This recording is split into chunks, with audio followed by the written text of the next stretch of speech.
महाराष्ट्र पोलिसांचं ब्रीदवाक्य आहे, सदरक्षणाय खलनिद्रणाय.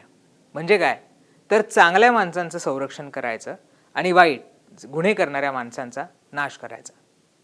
पण हे ब्रीदवाक्य आता पोलिसांना पुन्हा एकदा समजवायची वेळ आलेली आहे. त्यांना या सगळ्याची ट्रेनिंग द्यायची वेळ आलेली आहे. तुम्ही म्हणाल असं का बोलतोय, तर गेल्या काही दिवसांमध्ये खास करून महाराष्ट्रामधनं जे व्हिडिओज समोर येत आहेत त्यानंतर एक संतापाची लाट उसळलेली आहे.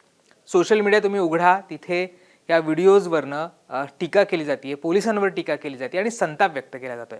एक व्हिडिओबद्दल आपण काल चर्चा केली, ज्याच्यामध्ये डिटेन केलेल्या मुलांना तुमच्या पॉकेट्समध्ये आम्ही ड्रग्स टाकू आणि त्यामधनं तुम्हाला आम्ही अटक करू असं एक पोलीस त्या मुलांना म्हणताना आपण पाहिलेलं आहे.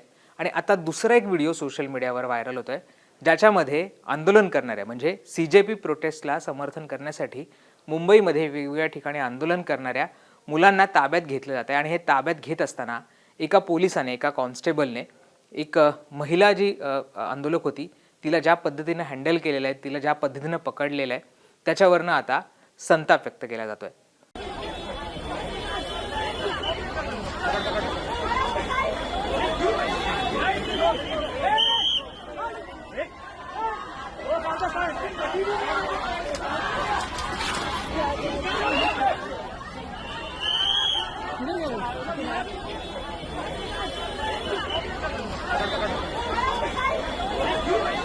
सोशल मीडियावर हा व्हिडिओ प्रचंड व्हायरल आहे.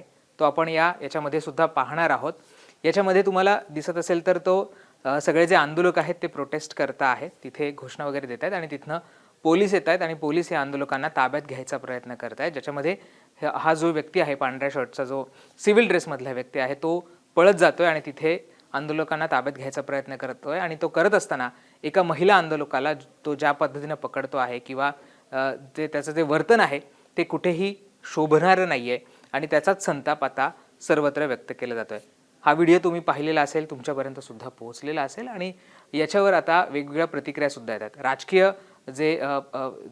जे नेते आहेत त्यांनी सुद्धा याच्यावर संताप व्यक्त केलेला आहे आणि या जे पोलीस अधिकारी आहे त्याच्यावर गुन्हा दाखल करण्याची सुद्धा, पोलीस कर्मचारी आहे त्याच्यावर गुन्हा दाखल करण्याची सुद्धा मागणी केलेली आहे. आता खरं तर या सगळ्यावर पोलिसांचं म्हणणं सुद्धा आलेलं आहे. मी तुम्हाला पोलिसांचं म्हणणं पण सांगणार आहे आणि ज्या राजकीय नेत्यांनी याच्यावर प्रतिक्रिया दिल्या आहेत त्या सुद्धा आपल्याला पाहायच्या आहेत. सर्वात आधी आपण रोहित पवारांची प्रतिक्रिया बघूयात. आणि ही प्रतिक्रिया का बघायची आहे तर रोहित पवारांनी जो व्हिडिओ शेअर केलेला आहे, त्यांनी जे म्हटलेलं आहे त्याला मुंबई पोलिसांनी उत्तर दिलेलं आहे आणि मुंबई पोलिसांनी त्यांचं ऑफिशियल ट्विटच्या माध्यमातून उत्तर दिलेलं आहे. आता रोहित पवारांनी व्हिडिओमध्ये काय म्हटलेलं आहे, त्यांनी म्हटलंय की हा व्हिडिओ बघून डोक्याची तिडीक उठली. कोण आहे नराधम? याच्या मुलीच्या वयाच्या मुलीसोबत हा किती किळसवाना कृत्य करतोय. हा पोलीस असेल तर पहिले याला निलंबित नाहीतर पोलीस दलातून बडतर्फ करा आणि विनयभंगाचा गुन्हा दाखल करून गजाआड करा. एक वेगळी प्रतिष्ठा असलेल्या महाराष्ट्र पोलीस दलाला लागलेली ही कीड आहे असं रोहित पवार यांनी म्हटलेलं आहे. खाली त्यांनी देवेंद्र फडणवीस यांना टॅग केलंय आणि अर्थातच जो व्हिडिओचा उल्लेख मी केला आहे तो तुम्ही सुद्धा पाहिलेला आहे, तो व्हिडिओ सुद्धा त्यांनी शेअर केलेला आहे. आता रोहित पवारांनी हे जे ट्विट केलेलं आहे त्याला मुंबई पोलिसांनी उत्तर दिलेलं आहे आणि हे इंटरेस्टिंग उत्तर आहे, ते तुम्ही नीट ऐका. मुंबई पोलिसांनी काय म्हटलंय, महोदय, सदर व्हिडिओ मार्फत आमच्या कर्मचाऱ्याच्या वर्तनाचा अत्यंत बेजबाबदारपणे चुकीचा अर्थ लावला जात आहे. जेव्हा सदर अधिकारी एका पुरुष आंदोलकाला पकडून दुसऱ्या दिशेला पाहत होता तेव्हा एक महिला आंदोलक नकळतपणे मध्ये आली. एक प्रथितयश व्यक्ती म्हणून तुम्ही एखाद्या व्हिडिओच्या आधारे कोणताही अर्थ काढण्यापूर्वी तथ्यांची पडताळणी करणे अपेक्षित असते. वरिष्ठ अधिकाऱ्यांनी सर्व तथ्यांची खात्री केली आहे असं पोलिसांनी या त्यांच्या ट्विटमध्ये म्हटलेले. एक प्रकारे त्यांनी या पोलीस कर्मचाऱ्याला, या पोलीस अधिकाऱ्याला जो कोणी असेल त्याला क्लीन चिट देण्याचा प्रकार हा मुंबई पोलिसांनी केलेला आहे. हे काही नवीन नाही आहे, पण आता सरळ ट्विट करत ही क्लीन चिट दिलेली आहे आणि वरिष्ठांनी सगळ्या तथ्यांची खात्री केली असं सुद्धा म्हटलेलं आहे. पोलिसांचं म्हणणं आहे की तो जो पोलीस आहे तो तिथे ते जे पुरुष आंदोलक होते त्यांना ताब्यात घ्यायला गेला होता. वरिष्ठ अधिकाऱ्यांकडे पाहत असताना, दुसऱ्या दिशेला पाहत असताना तिथे ती महिला जी आंदोलक आहे ती मध्ये आली आणि जे तुम्हाला व्हिडिओ दिसते ते तसं आहे. त्यांनी कुठेही त्या काय महिला आंदोलकाला पकडायचा किंवा ज्या पद्धतीनं विनयभंगाचा गुन्हा होतोय असं काही केलेलं नाही असं त्यांचं म्हणणं आहे. पण तुम्ही व्हिडिओ परत एकदा बघा. या व्हिडिओमध्ये तुम्हाला असं वाटतंय का खरंच की ती व्यक्ती त्या पुरुष आंदोलकांनाच पकडायला गेली होती? बरं, ती महिला मध्ये जरी आली असेल तरी सुद्धा त्या व्यक्तीला अजिबात कळालं नाही का आपण कोणाला पकडतोय. एक नियम आहे की जर महिला आंदोलक असतील किंवा महिला गुन्हेगार असेल कोणी असेल तर तिथे महिला पोलीस असणं सुद्धा अपेक्षित आहे, महिला कॉन्स्टेबल सुद्धा असणं अपेक्षित आहे. मग या आंदोलनामध्ये जर महिला सुद्धा होत्या, मुली सुद्धा होत्या, तर तिथे महिला कॉन्स्टेबल का नाही आहेत? आणि जर त्यांना ताब्यात घ्यायचं आहे तर मग तिथे महिला कॉन्स्टेबल पुढे का नाही आल्या?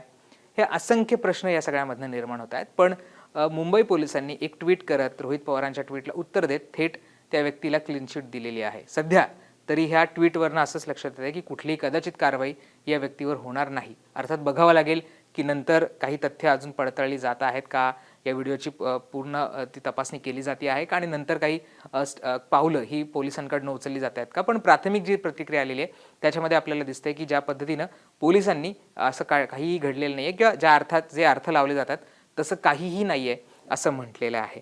त्यामुळे आपल्या सगळ्यांनाच विचार करणं भाग आहे की खरंच त्या व्हिडिओ बघून आपल्याला जो अर्थ पोलिसांनी लावलेला आहे किंवा जे इंटेन्शन त्यांनी सांगितलेलं आहे ते तसं तुम्हाला खरंच वाटतंय का, हे सुद्धा तुम्ही आम्हाला सुद्धा कमेंटमध्ये सांगायला विसरू नका. आता रोहित पवारांनी हे ट्विट केलं, त्याला पोलिसांचं उत्तर आपण बघितलेलं आहे. सुप्रिया सुळेंनी सुद्धा या सगळ्यावर प्रतिक्रिया व्यक्त केलेली होती आणि त्यांचं म्हणणं होतं की मुंबईतील दादर येथे एका महिला आंदोलनकर्त्याला चुकीच्या पद्धतीने स्पर्श करणाऱ्या या व्यक्तीचा व्हिडिओ बघा. साध्या पोशाखातील ही व्यक्ती पोलीस कर्मचारी आहे. मुंबई पोलिसांबद्दल आमच्या मनात आदर आहे, पण अशा पद्धतीने महिलांना असभ्य वागणूक देणारे पोलीस जर या दलात आहेत ही खेदाची बाब आहे. आंदोलनकर्ते हे गुन्हेगार नाहीत. लोकशाही व्यवस्थेत सत्ताधाऱ्यांच्या विरोधात आंदोलन करणं हे सदृढ लोकशाहीचं लक्षण मानलं जातं. पण जेव्हा सत्ताधाऱ्यांना लोकशाहीची मूल्यच मान्य नसतात तेव्हा अशा पद्धतीने असभ्य वागणाऱ्यांना बळ मिळतं. महिलांचा अवमान करणाऱ्यांचा चौरंग करणाऱ्या छत्रपती शिवाजी महाराजांची ही भूमी आहे. येथे अशा अपप्रवृत्तींना अभय मिळता कामा नये. सदर कर्मचाऱ्यावर कठोरात कठोर कारवाई झालीच पाहिजे असं सुप्रिया सुळेंनी म्हटलेलं आहे. अर्थात देवेंद्र फडणवीस आणि मुंबई पोलिसांना सुद्धा त्यांनी टॅग केलेला आहे. वर्षा गायकवाडांनी सुद्धा सुरुवातीला हा व्हिडिओ शेअर केलेला होता आणि वर्षा गायकवाड काय म्हटल्यात तर त्यांचं म्हणणं आहे की पेपरफुटी प्रकरणावरून आंदोलन सुरू आहे. मुंबईतील आंदोलनात एका मुलीशी जे गैरवर्तन झालं ते मनाला वेदना देणारं आहे.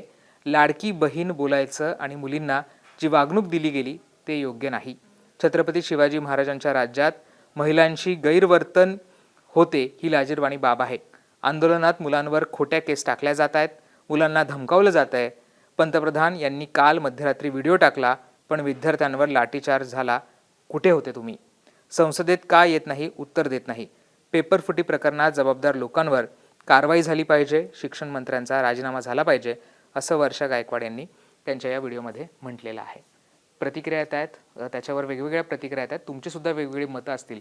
पण खरंच आपण दिल्लीचे सुद्धा व्हिडिओ बघितलेले आहेत ज्याच्यामध्ये एक DCP आहे, त्यांनी एका महिला आंदोलक होती तिच्या कानाखाली मारलेली होती. एका पोलिसाचा आपण व्हिडिओ बघितला ज्याच्यामध्ये महिला आंदोलकांच्या पाठीमध्ये जी काठी आहे ते मारताना आपल्याला पाहिलेलं आहे. अनेक असे व्हिडिओज आहेत, डिस्टर्बिंग व्हिडिओज आहेत ज्याच्यामध्ये महिला आंदोलक आहेत त्यांच्यावर अशा पद्धतीनं लाठी हल्ला असेल किंवा त्यांना मारहाण झाल्याचं आपल्याला पाहिलेलं आहे. आणि महाराष्ट्रामध्ये खरं तर महाराष्ट्र पोलिसांचं नाव वेगळ्या अर्थाने घेतलं जातं. मुंबई पोलिसांचं खरं तर वेगळ्या अर्थाने त्यांच्या शिस्तीबद्दल त्यांनी ते करत असलेल्या कारवायांबद्दल घेतलं जातं. पण अशा पद्धतीनं जेव्हा आंदोलनामध्ये अशा पद्धतीच्या गोष्टी घडतात तेव्हा अर्थात अनेक प्रश्न निर्माण होतात आणि त्यामुळेच कुठेतरी काही लोकांमुळे पूर्ण दलाचं सुद्धा नाव हे खराब होत असतं. पण तुम्हाला काय वाटतं या सगळ्याबद्दल हे आम्हाला कमेंट करून सांगायला विसरू नका.